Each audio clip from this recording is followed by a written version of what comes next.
and welcome to Mike Sports. I'm your host, Eric, joined as always by Landry. How are you tonight? What's up? Everybody, thanks for joining us right here on YouTube. Mike Sports, always ready to rock and roll. And we got some stuff to talk about because we have 50 days till football. And I don't know about you, but I am practically coming out of my skin thinking about it. Me being a Philly sports guy, there's not a whole lot else going on right now. I mean, the Phillies are a absolute dumpster fire, so watching them has been painful at best. And of course, I love watching my Cubbies, but um, the main thing, I love football. I can't wait. I know you feel the same way. And they're talking about giving us some more football, maybe. In the next CBA. Yeah, 18 games. First of all, as a fan, I'm not going to complain. I'll take more football any chance you can get it. I always thought every time football season's over, I go through a depression mode. So, seriously. And if you want to talk about depression, you can visit my Life Coach channel, Life Coach Landry. But if you don't want to talk about depression, you want to talk about sports, you're at the right spot because, 18 games, I think it goes the usual way, right? There's the business side, and then there's the emotional part of the athlete, how they feel about it. But like I say about just about anything when it comes to this, if you can name the right price, I bet everybody's in. Yeah, I agree. I absolutely agree with you because at the surface, dude, it's more football. But you've seen the proposal, right? That it's going to be 18 games, but each player is only allowed to participate in 16 games. So you'd have to choose two games where, you could do it, I guess, all in one lump sum where you say all your starters are sitting these two games, and then, the next game you're saying all your backups are out. Yeah. Or you could spread it out periodically throughout the season and say, okay, well, say me being an Eagles fan, Carson Wentz and Lane Johnson aren't playing week 7. Right. And then it's like, okay, you know what? We're going to give them an extra week off. It's week 15. We're feeling pretty good. And so we're going to give Carson Wentz and Lane Johnson off week 15 as well. And then, bam, those two sits are out of the way. I'm curious as to your thoughts. I'll let you give your thought on the whole only being allowed 16 games, and then I'll give my reaction. So, look, my deal is number one, if you're going to run 18 games, you got to run it just like you do a regular season. So either make it legit or don't even toy with the idea. So I'm one of those, either let's go all in or let's just get over this idea. And, it's one of those concepts where, I always like to apply psychology to everything I think about. And I look at it like you have this car and you love this car. It's a 59 freaking something. And you're like, I love this car, and nobody, no matter what price they ever name, will I ever get rid of this car. And you get an offer, and you get another offer, and you keep passing and passing. And then 10 years, 20 years later, you're kind of like, well, maybe someone else can appreciate it a little more. And someone names the right price, and you go, okay, I'm going to go ahead and let someone else who's actually going to use it not let it sit in a garage. I think it kind of comes down to that same kind of concept. You got the people who the NFL at 16 games, the way it runs right now, is perfect. Why even mess with it? And then you got the people who say, well, if we don't try change, everything runs the risk of growing stagnant. Right? So although the NFL, I think they've risen 33% in revenue over the course of the last 5 years. And I think they handed out $274 million per team in profit. If I got the numbers right, someone can double check them. But somewhere around there. We're talking 250 to 280 million. Somewhere in there is what they handed out to teams. Yeah, I heard it was somewhere in there. Yeah, so now we're probably talking 300 million probably to teams, a little over 300 million, 313, something like that. If you can find a way that every other player on the team that makes the 53-man roster, not talking about practice squad, if you can find a way, those guys are going to somehow have an extra million in all their contracts for $53 million. And let's say it goes up to, obviously, if you want to be able to give every player another extra $1 million on 53, obviously that's $53 million. So you'd have to make more profit than that as an NFL team. I can't see players not scratching their eyes and saying, wait, I'm going to get like $200,000 more. That's going to be like my reason to play 2 extra games that take that much out of me. I can't really see it happening unless a big splash on price. Now, when I say I don't see it happening, meaning the players don't adopt it, do I see the NFL going forward with it regardless? Sure, they're a business. They don't really need an okay at the end of the day. Well, it's one of those things that isn't the NBA. The CBA, yeah. Yeah, this isn't the NBA. No, ultimately, I think what would happen is if the muscle got flexed a little here, if the players tried to say, well, we're not doing it unless you make it more profitable for us, the NFL will find a way to make it more profitable. Like, I have zero doubt that they'll just, like, the NFL right now seems to have a license to print money. So they're like, well, we won 18 games. Well, you got to make the money okay for us. All right, what's your price? I feel like that's kind of the conversation. And, and then the players name a price and, hey, we're at 18 games. Like, I think it's going to be that simple. What do you think it takes money-wise, though? What do you think we're talking about? I do think, the extra mil per player, I think that's a good starting point. Right. To say, one, you do that, the extra mil. I think you also go around and basically you say we're going to expand your roster sizes, which means you're going to have to come up with a way to make more than just the 53 extra million per team. Right. Because you're going to want to expand those rosters. Playing more games, it means you're going to have more injuries. You're going to need more roster spots. And so I also think, they're going to do other things like throw in a second bye week. I think that's going to be one thing. I think they'll just promise that, because there's a lot of talk that they'd go back to having, allowing more padded practices. Well, maybe they'll just say, well, we're not going to add more padded practices like we. Here's what I say. I say, let's get over one thing we all know we hate. A 4-game preseason and make it a 2-game preseason. Yeah, that was absolutely the easy. Like, I think they've already said freaking preseason games. You only need 2 to evaluate guys, really. Yeah. They don't need 4. 4 is when you're like down to the guys that are barely going to make practice squad to me. And but those guys all need jobs too, right? Well, that's part of what you're giving them with the extra roster spots. Well, and that's what I was going to say. My number for roster would be 64. In fact, I say go 20 games, 64 players, and 2 preseason games. I'm down with that. Hey, you're giving me 4 extra games. I'm down with that. Well, I think 4 always makes better math than 2. Well, yeah. In this situation, I think it would. I think the 2, they've already kind of figured out how they would do it, how they would add on those extra games. Yeah, we're not going to get 4. I'm just saying. I would go 20 games, 2 preseason, 64 player man roster. Yeah. That would make a lot of sense. The 2 extra games are probably going to be in your same conference, out of division games. So, like, let's use the example of the NFC East. This year, they have to play the like finisher from the NFC South and the like finisher from the NFC West. And so, like, I'll just use, because I know it off the top of my head, being an Eagles fan. The Eagles are at Atlanta, and they are hosting the Seattle Seahawks. Well, that was the second place schedule. You say, okay, well, second place, now you play the second and fourth place teams from those divisions. So the Eagles would then host the Tampa Bay Buccaneers and then be at the Arizona Cardinals as the other 2 games. So, like, for the Cowboys, they would host the third place team from the South, which was, I want to say Carolina off the top of my head. So, and this would be a good opportunity, in my opinion, to go ahead and move the Cowboys to the NFC South. So that actually makes logical sense. Just saying.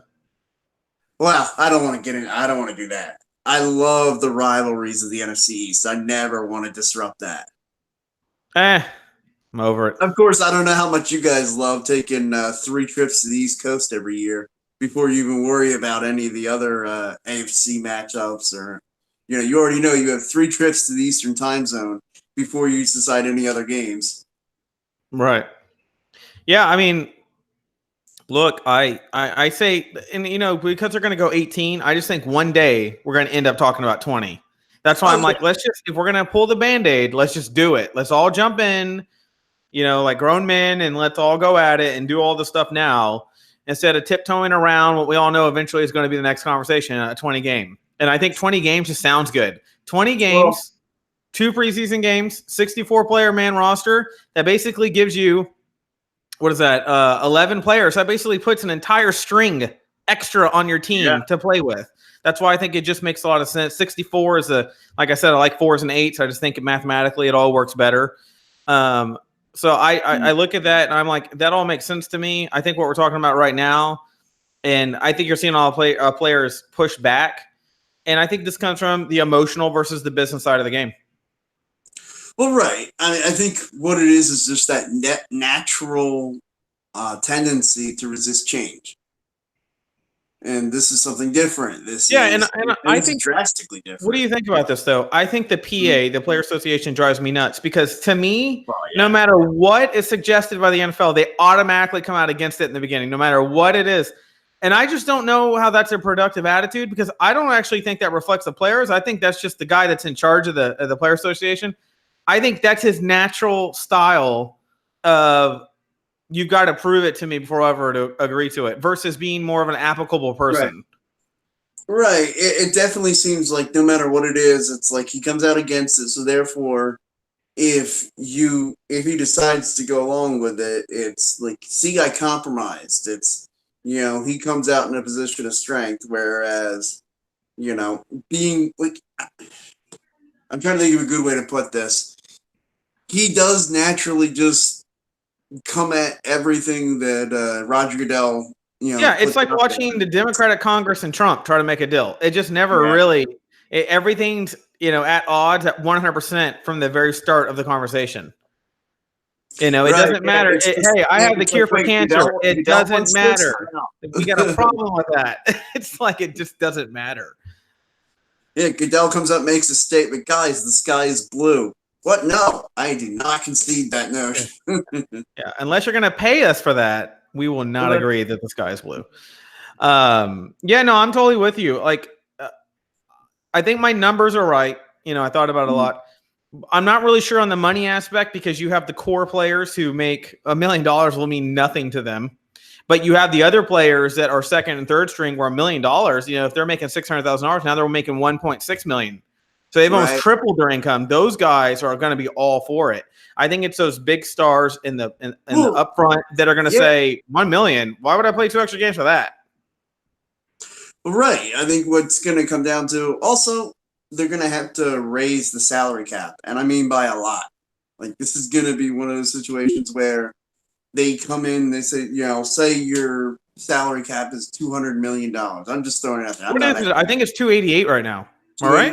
Okay, so we're at 288. That does sound right. But say, it's not going to be just as simple as, okay, well, now we're going to go over 300 million. Okay. I gave you an extra 100 million. It's 188 million. My bad. Well, then I think you're going to have to go at least to 288. I think 250 million. You think 250? Mm-hmm. A cool $250 million. Just sounds clean. It's funny.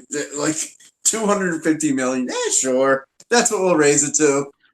Well, I think, if the NFL wants to make a change, like I said, I'm just one of those, don't half-ass this. Don't baby step it.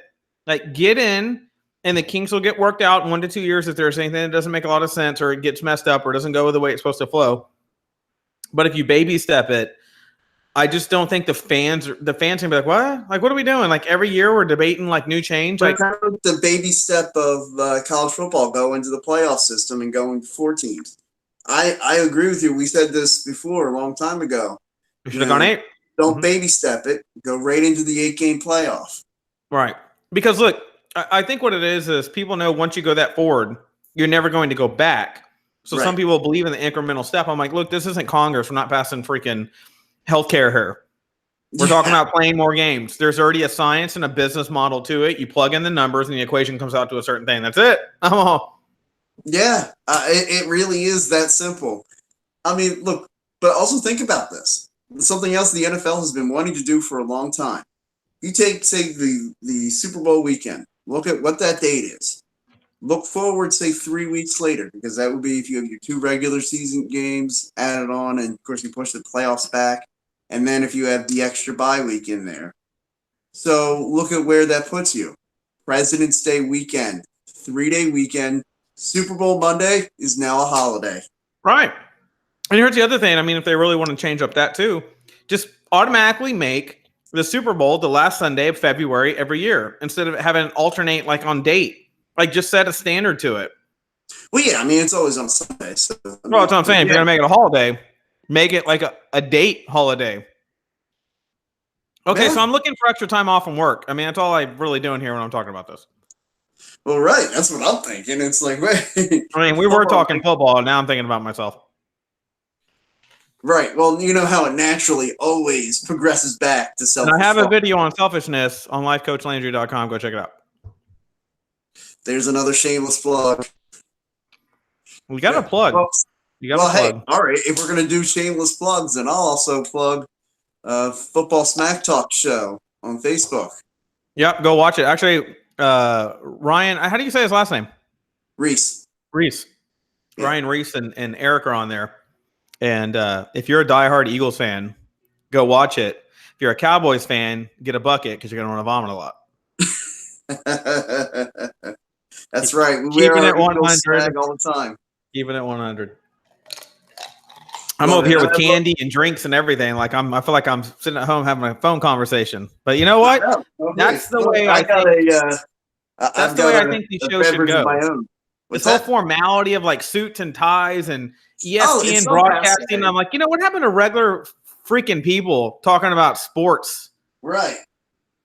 Like, I hate how well, we could get into a whole thing about how much I hate ESPN. And we'll get into that one day. We'll do that one day. So, other than schedule, what other rule changes you think are kind of in that type of who knows? The big one this offseason, all to appease the great crybabies of New Orleans. The being able to review pass interference, whether it's called or not called, we get to review it now. And there was no, let's make no mistake about this. This is an exact reaction to the mishap in New Orleans in the NFC title game. And it was a mishap. It was a missed call. And Lord knows there were a lot of them over the course of not just this season, but a lot of seasons. Heck, there were a lot of missed calls in that game. But I will always say, I'd rather see them err on the side of not throwing a flag than throwing one that shouldn't have been thrown. And do I think that was pass interference? Absolutely. Do I think it should have been called? 100%. But do you think there's a rule change? Absolutely not. I mean, anomalies happen, man. I mean, and we can't make that the reason every time that happens. It reminds me also of politics. Like if you have one event, Congress wants to pass a new law so it can never happen again. I'm like, dude, it was one person that did something stupid somewhere. Like, why are we trying to change the entire nation of people who do things right? Right. Like it's that same concept. And I think the NFL feels like a knee-jerk. Feels like a knee-jerk reaction. Right. Yeah. I agree. And look, I mean, are there plays throughout the season where I look at it after watching replay, I think, oh man, that was pass interference? Of course I do. Does it tend to be when my favorite team didn't get a pass interference call that I thought they should have? Of course I do. Yeah. Of course, when there's a play where, say, my favorite team commits a pass interference penalty and they didn't call it and they show a replay, do I think it was pass interference? Of course I don't. Well, and we talked about it. Like we talked about whether we think New Orleans will rebound from it and whatnot. My whole thing is look, I'm on a whole different spectrum. I'm hoping Sean Payton's my coach next year, so I don't really give a shit what happens to the Saints. But sure, you're kind of hoping it all implodes. Yeah. I'm like, I hope it all implodes, and I hope Garrett, we find out he has a mistress in Brazil, and he jumps ship and moves out of here and goes and spends time with her, and then the opening's just sitting there. But there's a lot of psychology to this to me. You have the fans who have one style. You have the football players who have one style that they look at it from. And then you have the ownership. And then you have coaches, actually independent of ownership, who have their own view, besides the players, of how they felt like games have been cost in certain play. Calvin Johnson's catch, back to the catch rule and all that kind of stuff. And my whole thing is I will always vote on the side of simplicity. The more simple and arcade-like we can create this game to be, the better off we're always going to be when it comes down to games that matter. I couldn't have said it better. That is good. Simplify it. This is we're not curing cancer here. This is football. You talked about the catch rule. Something I just feel like if you've watched the game, you know what's a catch. Like now, I said the Des Bryant catch or no catch in the playoffs against the Packers. We went back and forth on, and look, the NFL has come out and said they think it. The NFL has come out and basically said they think it was a catch. I didn't, based on what I understood of the rules at the time. I didn't like those rules. I didn't think they were good rules. I just understood what I've always observed the rules to be, and I thought that it was called correctly. Well, and the one thing I'll say that the Cowboys fans just won't say is just because we made that touchdown doesn't mean we actually won the game. There was still enough time on the clock for other things to happen. But I still think it was a catch. I think Cowboys are like, we made that, the game's over. I'm like, it's Aaron Rodgers and Lambeau. No way I'm going to say that, but I will say that was a catch. Fair enough. And now I also think if we could go back and have instant replay of a pass interference call that was called and then mysteriously picked up the week before with the Cowboys Lions, and if they have that rule there, I agree. I feel like I agree. That was pass interference. Totally agree. See, I told you, there's fans, which stand for fanatic, and then there are sensible people who watch football like me. I love the Cowboys, but I am a pragmatic thinker by nature. So I always look at the game for what it is, no matter who I love. The debatable topics, like, me and you gotten into it on the debate on whether the Patriots get favoritism in their calls and whatnot. And I think they have, but I wouldn't say by and large it's like, I wouldn't say it's a large margin that the Patriots get called. I just think that there are times where when it's a 50-50 call, I think the officials tend to give that advantage to the Patriots. And I totally disagree. Now, we're not going to make that a topic today, but the point is that that's why rules are good, that the NFL looks at them and makes things, somewhat adaptable throughout time where things need to change. And, it's funny. I was actually very impressed that the NFL actually, if the fans really just don't like something or it's making the game worse as a fan to watch, they're more than willing to adjust that. And I appreciate that about the NFL. The NFL will go, I was listening to Roger Goodell on a show doing an interview, and he was talking about, the fans didn't really, the catch rule was making fans frustrated. That's what his exact line was. Yeah. And I like the fact that he's not saying, the refs and the players and the coach. He's saying, no, the fans, the people who are paying our bills, keeping our lights on, funding our company, don't like what they're seeing on TV and they're tuning out because of it. I appreciate that the NFL thinks like that. Yeah, and it's funny. I think there's a direct correlation between the real redefining of the catch rule and the increase in ratings and revenue that the NFL saw this past season. They like to link it to, the whole Colin Kaepernick thing and everybody with the kneeling and saying that taking the attention away from the national anthem and not showing that may have helped. I think it was more about the rules of the frustrations of the catch. I think that turned more people off. I think the catch rule is the most eternal rule that the NFL has ever dealt with. Yeah. Because it literally, two different referee crews could call a catch two different ways, and it literally made no sense to us anymore, where we were at the mercy of the personality of the crew reffing the game. Look, I was watching the Super Bowl Super Bowl 52, Eagles Patriots. Two plays. Well, now one I think was more defended. The Zach Ertz touchdown catch was clear to me that it was a touchdown. But that Corey Clement catch in the end zone, where the guy kind of looked like Clement bobbled it, but as the official said, never lost control. In his mind, that meant it was still a catch. Right. And and that was his interpretation of the catch rule.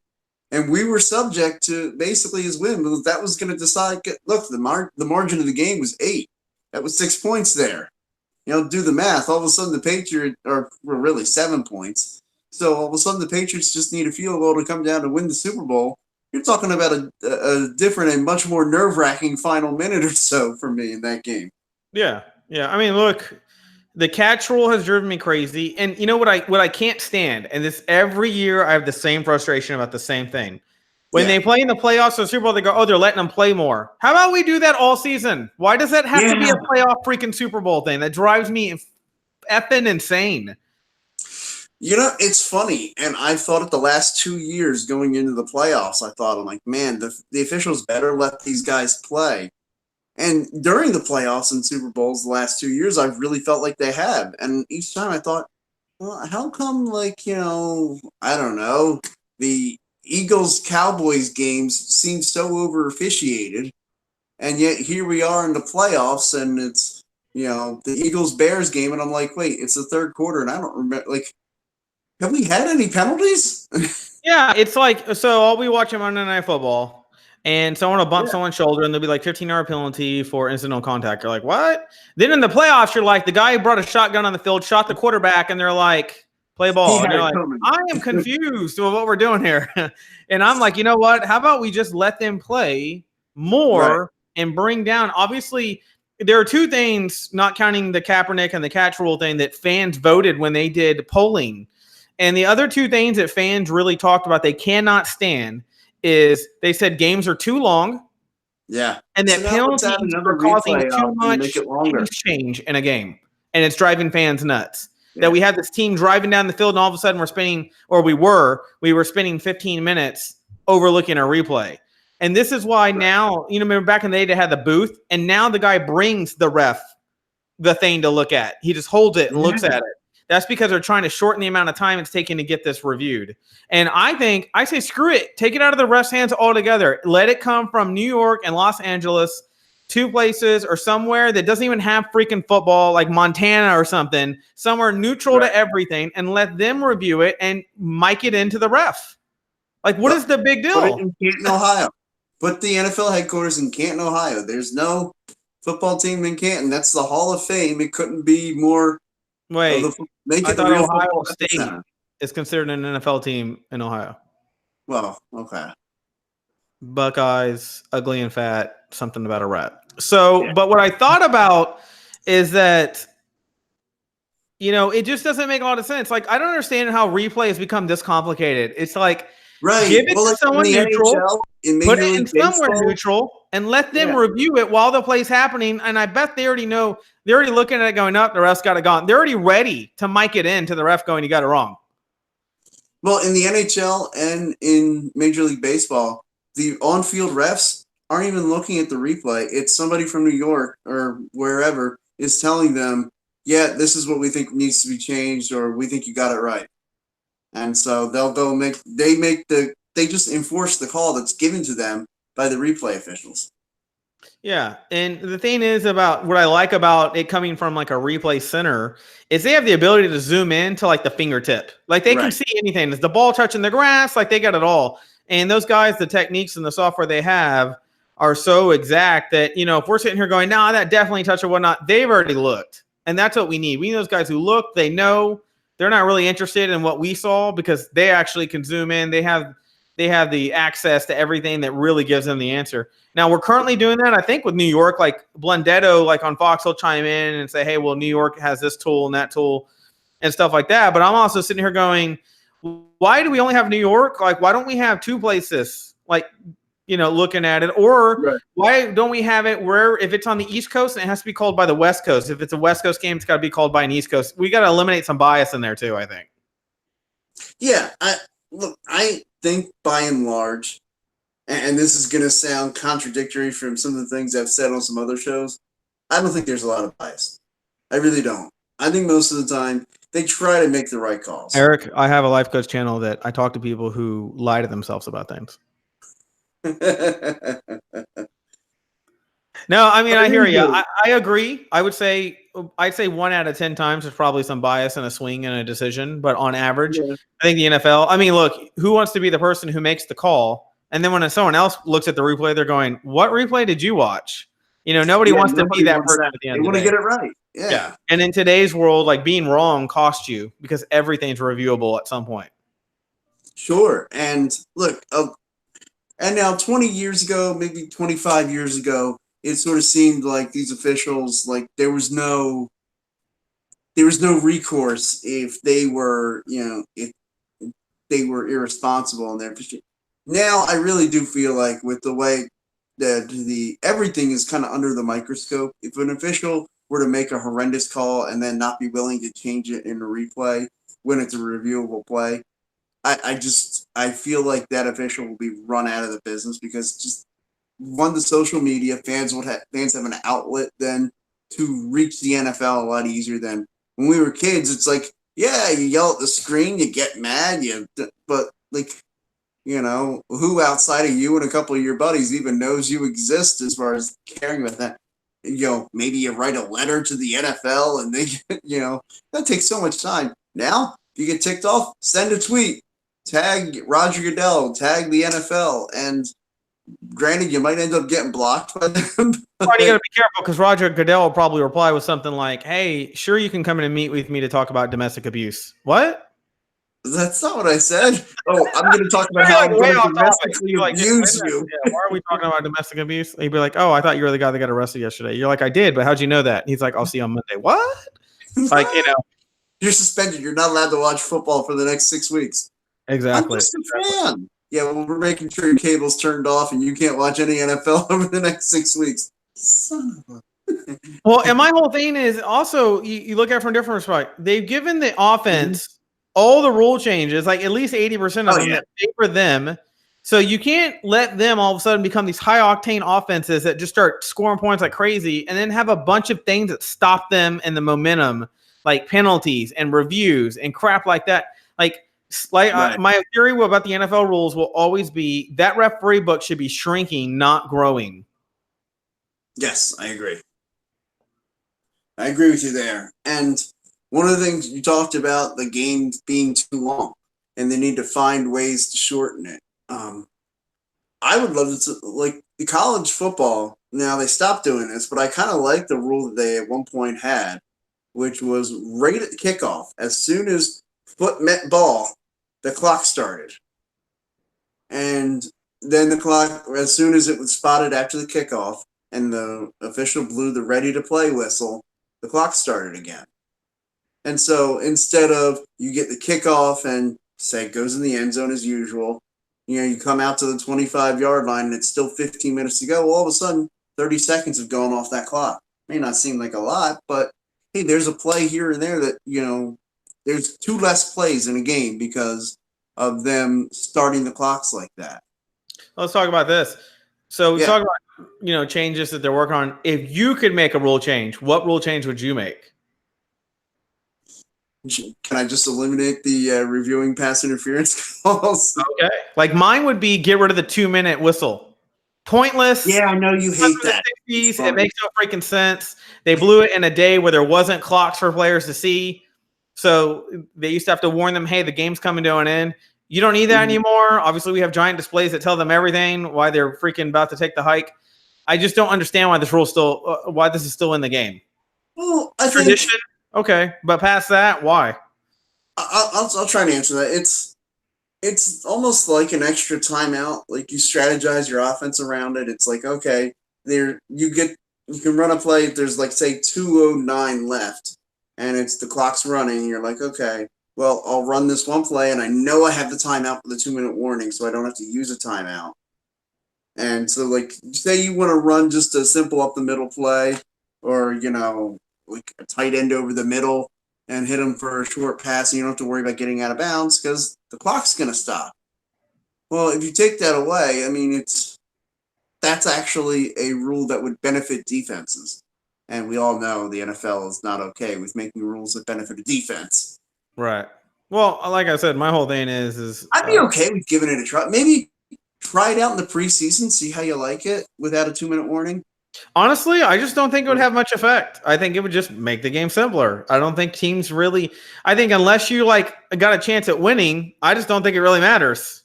And most of the time, the strategy element of basically serving as an extra timeout, and when do you want to use your timeouts? It's like, okay, let's use all our timeouts ahead of the 2-minute warning. Say you're on defense, the other team's got the ball. It's like 2:30 to go. And you're like, okay, it's 1st and 10. We just got to stop them here. We're going to get the ball back. They run the ball, call timeout. They does it a couple times, and it's like 2:09 left, 3rd and 9. All of a sudden, if you're the team, with the ball, you're thinking, well, crap, maybe I ought to go ahead and try to throw a pass here because if I run it, I'm just losing 6 seconds or whatever before the 2-minute warning comes. and I'm going to have to punt the ball 2 minutes. Why don't I instead try to get this first down, as opposed to if you didn't have the 2-minute warning, you're like, okay, 2:06 to go. I'm going to run the ball up the middle. We're going to have 40 seconds go off, and then we punt. I mean, it adds a layer of strategy, and it gives that trailing team more of a chance to come back. Yeah, and I get that. I guess as a fan, unless I'm playing Madden, I don't really care about that. I just don't. I'm just kind of like, you know what? Most games don't come down to one score. I would love it if they did, because obviously the league would be a lot funner to watch. But the average game doesn't. Yeah, but those ones that do, usually the ones that do are the playoffs and Super Bowls, and aren't those the most important ones? Okay, so take it out of the regular season. Again, I'm fine with trying it out in the preseason. Like that's where I love the preseason, because you can try out these different rule changes. Yeah. Well, if we shorten the preseason, I guess we're not going to really get a really good look at some of these. But all right, so we get half the games to play with those things. Yeah, I mean, what do you think about that though? You know, the NFL, how they'll put in a rule and they'll yank it sometimes, like half season. What do you think about that? You know, I have no problem with saying, clearly this didn't work. This didn't have the intended result that we wanted, so we're changing it now. Like, why do we have to wait and go through an entire season of it being like, this has to change, this has to change? And we're sitting there pointing and saying, we know it's got to change. And the NFL is saying, yeah, we get you. It's going to change. Well, change it now. You're the NFL. Who's going to tell you can't do it? The PA, or they're going to try. Well, yeah, no, I hear you. I think you're right. Like, I'm okay with it. I think sometimes the NFL, I wish they'd realize a little sooner rather than later. And sometimes I think, okay, why did we wait till midseason? Obviously, in the first 4 games, this was a catastrophe. But like with the roughing the passer calls that they were calling, like, you know, just coming down. Yeah, that was ridiculous. That's atrocious. Yeah, that is to me out of control. That comes down to, we have really, really made the quarterbacks everything. Whereas they used to be like, 60%, or there was 50% of the team and then 50% was just the quarterback. I think we have more of like an 80-20 now going on, and the quarterbacks are so highly paid and so precious to the game. And now that it's an offensive league, they're even more precious. But I'm like, it's like at some point we're playing bumper cars instead of football. Like, let's stick to football. Let's stick to what brought us here, because I know in some capacity they're thinking, one generation is kind of moving forward and the younger generation coming up will be more adaptable to these kind of changes and whatnot. But I'm like, yeah, but you're not there yet. You're not even, you're 25 years off. Guys who remember like the NFL for being a real bruising league. Yeah. I mean, but if you look at like last year, if you said, who were the top 4 quarterbacks of last season? I mean, Tom Brady, Patrick Mahomes, Jared Goff. Whoa! Did you say Tom Brady number 1? Yeah, absolutely. Can I hear you say that again? I hate you so much right now. Yes, look, Tom Brady's the greatest of all time. I'm saying it, and like he just is. Okay, I just want to make sure, because every once in a while when you say things, it's like you have a button that you push. It's like crackly and fuzzy. It's like you do it on purpose or something on your mic. It's my 1980s bad guy wrestling announcer thing where my exactly. And I see that little tracking bar from VHS days going across, trying to get all the fuzziness out of the way. Now, I think the league has tried the right things. I think not all those things have been successful from a fan standpoint, from a player standpoint. And then I think there's been the opposite. I think from a fan standpoint, they've been a failure, but for the players, they've been good. I think for the quarterbacks are saying, hey, these guys are getting faster and stronger. Keeping me a little more upright is going to make the game better for me and make it more exciting. Now, I used to be kind of against it, like almost all the way, until I started thinking about, if you took out half of the top 10 quarterbacks, how good would the game still be and interesting? And I bet it'd lose a lot of us lackluster, like really quick. Let's go through the 5. Like, if you took out Breeze, Brady, Rodgers, who else would you go with after that? Wentz, and Wentz is out half the time anyways, but not true, but okay. Let's just go. Well, okay. Wentz the last 2 years. Oh, that's true. He got hurt in the end of the first season. It was the end of the season he got hurt, right? Right. Well, I mean, he played his entire rookie season.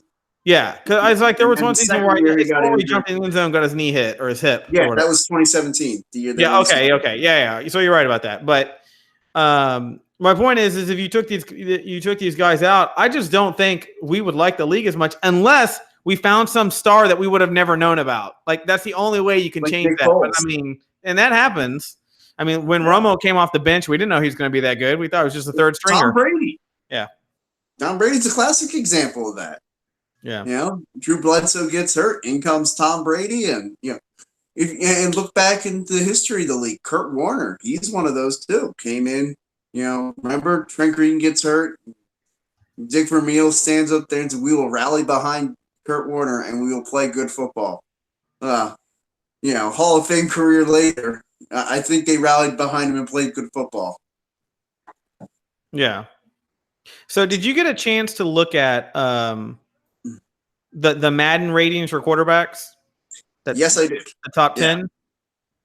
Yeah, and I thought it was interesting.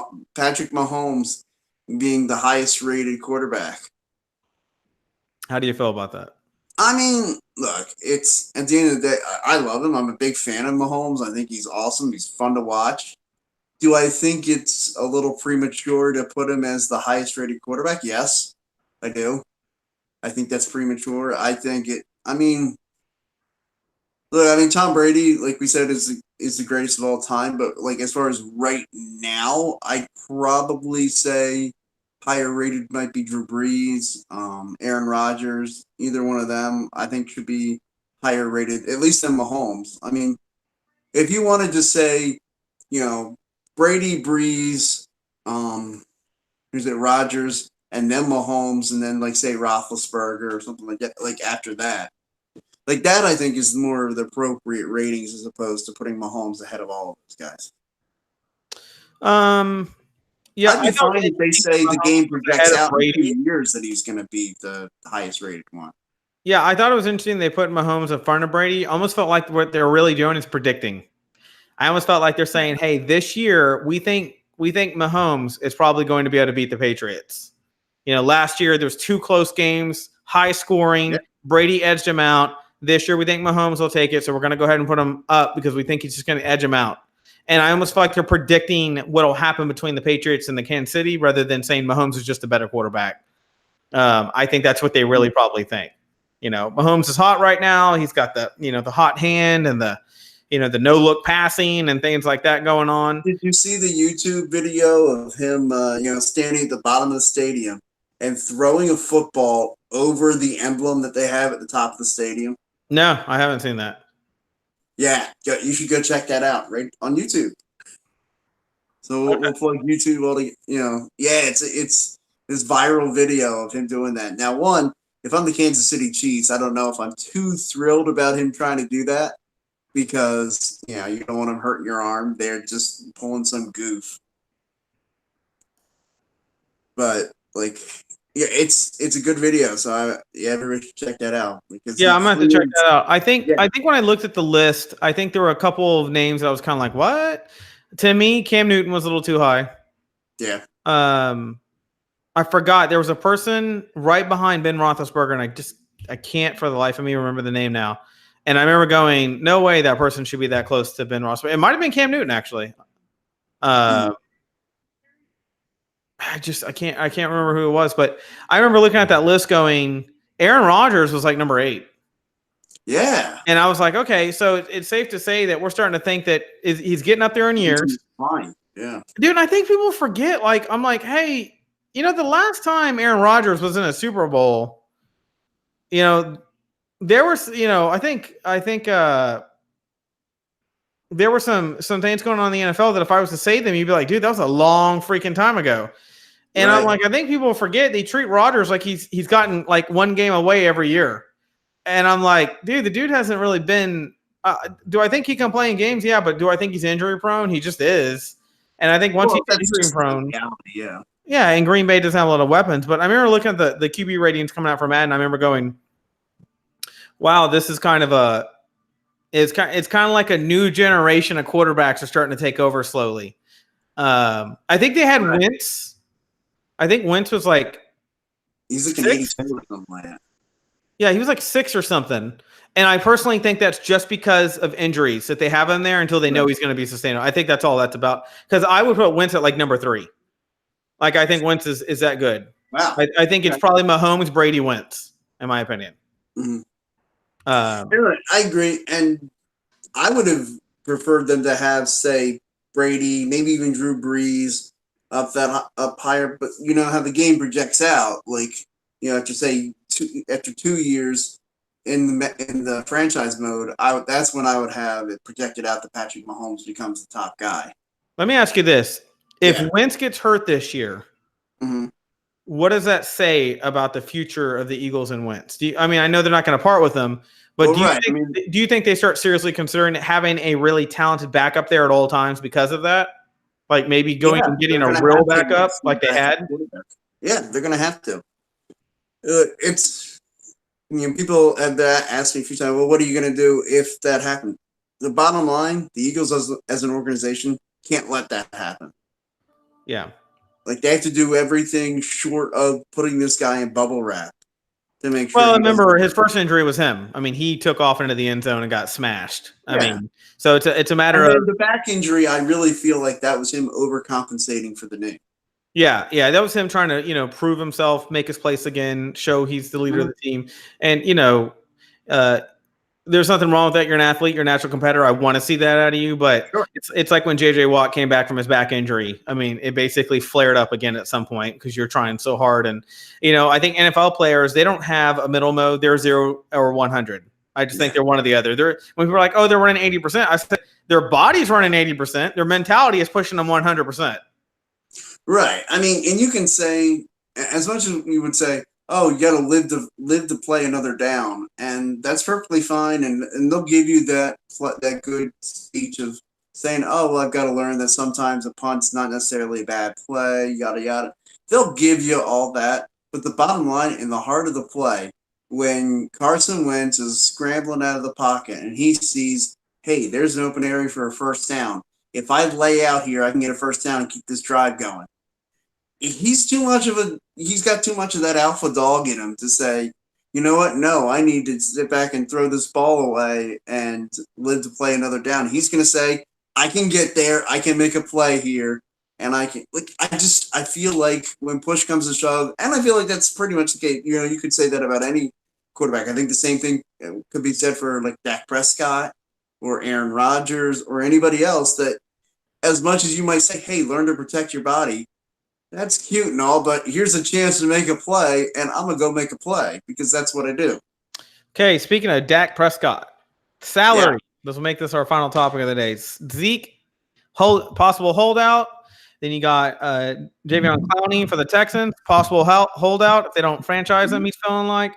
And then we got Dak, and still no contract on Dak. What do you say on that? It's funny because Dallas, while everybody ranted and raved about how great that draft class was that they got both Dak and Ezekiel Elliott, it almost now feels like a hindrance because they've got to pay both guys at the same time.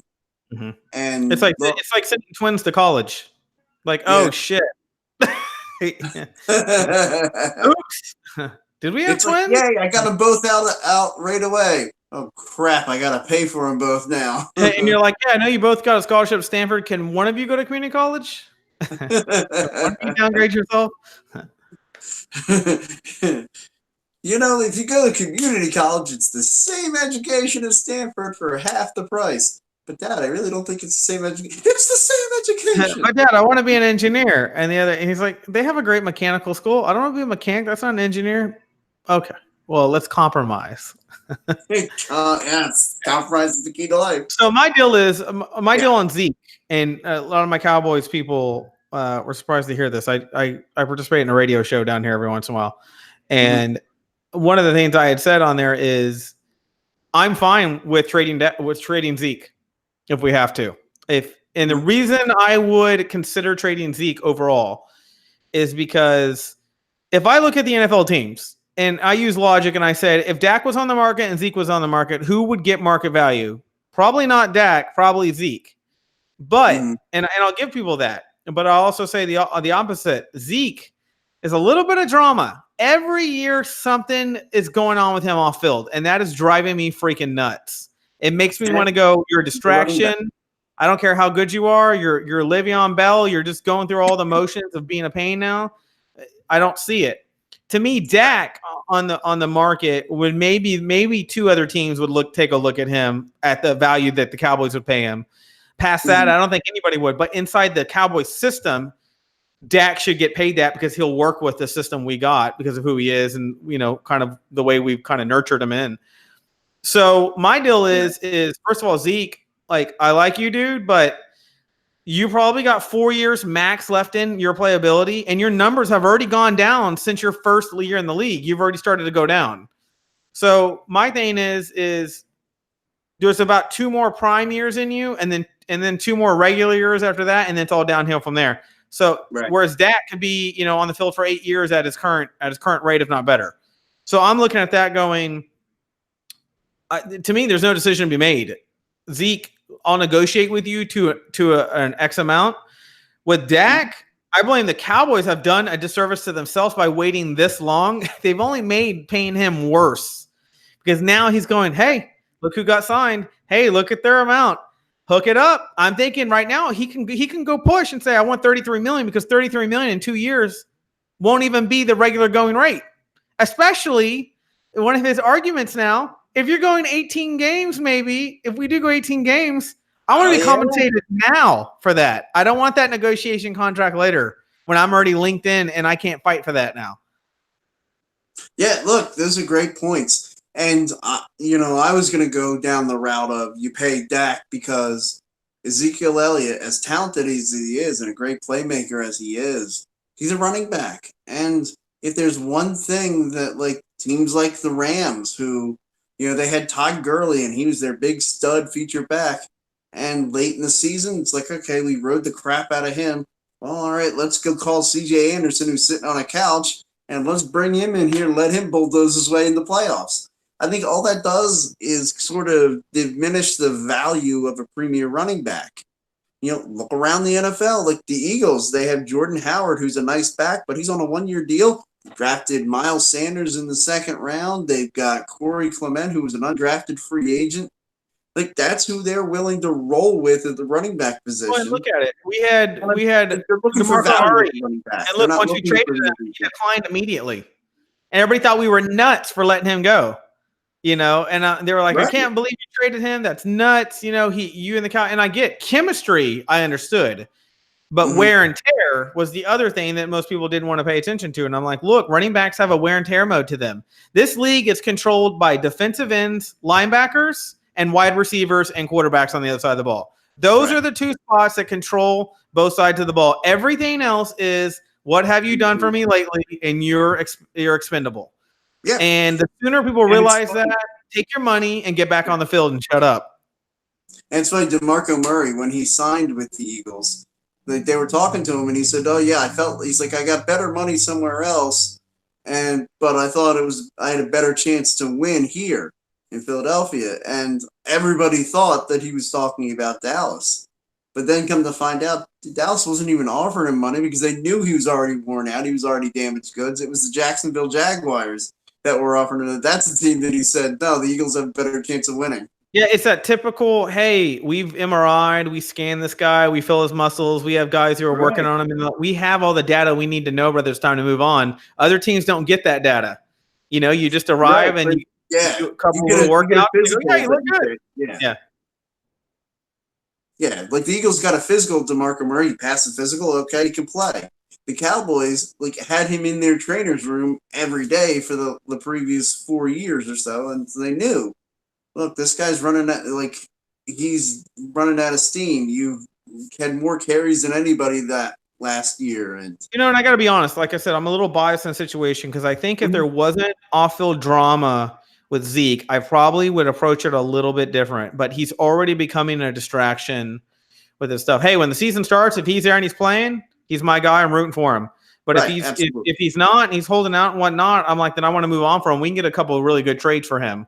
So I'm like, hey, go get us another marquee receiver. Open up the field more. Put another Amari Cooper on the other side of the field so that they're dealing with 2 guys So they're having to double cover one of them from time to time, freeing somebody up. And then go get another serviceable running back somewhere who can play, and then all of a sudden you've got 2 stud receivers and you've got a serviceable running back, and that's really all you need is a running back to be think about it. The situation worked out right. We could go grab the Chargers running back if that doesn't end up working out over there. I mean, there's always somebody somewhere that is, if they're not as good, they can still plug in and get the job done for the time being until you find the right guy again. Well, look at what happened in Pittsburgh. Le'Veon Bell sat out, and they said, all right, well, we'll just give James Conner a chance, and James Conner emerged as a stud. Yeah. And I think, sometimes I don't think these players, it's the highest paid ones, obviously the ones who aren't filled this way already. Mm-hmm. But sometimes these high players and whatnot they're so privileged in their position and they're so talented that they don't ever expect any kind of rug to ever be pulled by a team. Now, I'm all about players getting their money, but sure. I think, and I don't know the exact numbers around what Zeke is debating right now, but I'm probably sure that the Cowboys are close to giving him a number that's appropriate for a running back. And he's just saying, since Dak, I think he's a little probably envious of Dak's contract that keeps growing in size by the week. And I'm sure that's making him go, well, shit, I want to get a little bit of extra money too. But I also think that's where his agent's got to be realistic with him. Right. And I think that's what I was going to say the next day. That's where I think the mistake is probably happening. I think his agent is probably saying, well, we probably need to hold out. And I'm like, dude, don't think for a second that we won't go, look, our season's got to get going. We got to get on the field and get going. We don't got time for the antics anymore. And I think a lot of this, and Jerry Jones is really good at dealing with this, but I think the off-field antics are going to be a problem. As far as Jadeveon Clowney, there are people out there saying right now they think the Texans are maybe a Super Bowl team. I think that is insane. But do I think they're a competitive team? Yes. But every year we've had expectations.